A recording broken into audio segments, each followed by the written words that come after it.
Imminda sizlar uchun vakansiyalarimiz mavjud. Assalomu alaykum hammaga. Sizlar bilan Sherzodbek. Xudo xolasa bugungi videomiz juda ham ko'pchilik inson uchun qiziq bo'ladi degan umiddaman. Bizni kuzatib borayotgan obunachilarimiz hamda hamyurtdoshlarimiz diqqatiga va musofir yurtda ishlab, bizni ish faoliyatimizni ko'rib, nasib bo'lsa shu Sherzodbekga hujjat topshiramiz deb yaxshi niyatda yurgan aka-ukalarimiz diqqatiga, xudo xolasa mana ko'rib o'tganinglardek Bolgariya vizasi bilan 70 dan ortiq inson Yevropa davlatlariga ishga joylashdi. Qaysi yo'nalishdan bo'lsin, 1 yillik bo'lsinmi, D vizasi bo'lsinmi, bu narsaga umuman u narsani daxli yo'q. Ya'ni sezonli viza bilan ham qo'shni bir Yevropa davlatiga o'tib ishlasangiz bo'ladi. Buning uchun siz работодатель topasiz va mana shu работодатель bilan shartnomani imzolaysiz. Ana undan keyin sizga 2 yillik birinchi ID kartasini berishlikda migratsiya Litvaniki amalga oshirib beradi. Kamida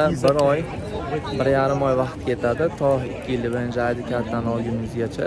Bu kartangiz uzog'i shu 40 kun, 45 kunda chiqadi. Siz bungacha Litva territoriyasida podработка yoki biron bir xaltura bilan shug'ullanib turgan bo'lishingiz kerak bo'ladi. Chunki kunlik gostinsangiz va yotog'ingiz o'zingiz hisobingizdan bo'ladi. Hujjatni topshirib chiqqaningizdan keyin uzog'i 1 haftaning ichida отпечатка topshirasiz. Mana shu hujjatni topshirib chiqqaningizdan keyin ana undan keyin biron bir zavod deymizmi, fabrika deymizmi, bemalol uje ishda boshlasangiz bo'ladi. Buning uchun mana ekrandagi nomerlarimiz, bemalol telefon qilib bog'lanishinglar mumkin. Xudo xolasa qo'limizdan kelgancha mana shu narsani yaxshi tushunganimiz uchun juda ham ko'pchilik insonga to'g'ri yo'nalishlarni ko'rsatib, o'zimiz ishga joylab, hujjatlarni olishlikda xudo xolasa mana faol qatnashyapmiz. Chunki bu Yevropa davlatida yaxshi hujjatni tushunmagan inson, bilmagan odam oshiqcha to'lov qilib, uslugalarni to'lab, menejer agentstvalar Yevropa davlatidagi juda ham ko'plab,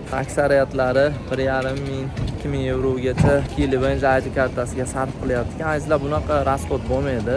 Xudo xolasa mana ekrandagi nomerlarga telefon qilib bog'lansanglar, kerak bo'lsa mana shu siz yurgan aka-ukalarimiz deymizmi, birinchi ID kartasi bo'lsa agarda Litvada va Belgiya, Germaniya, Gollandiya, Polsha davlatlarimizda imminda sizlar uchun vakansiyalarimiz mavjud, ish o'rinlari bor. Telefon qilib bog'lanasiz va yo'nalishingizni, professiyangizni tushuntirasiz.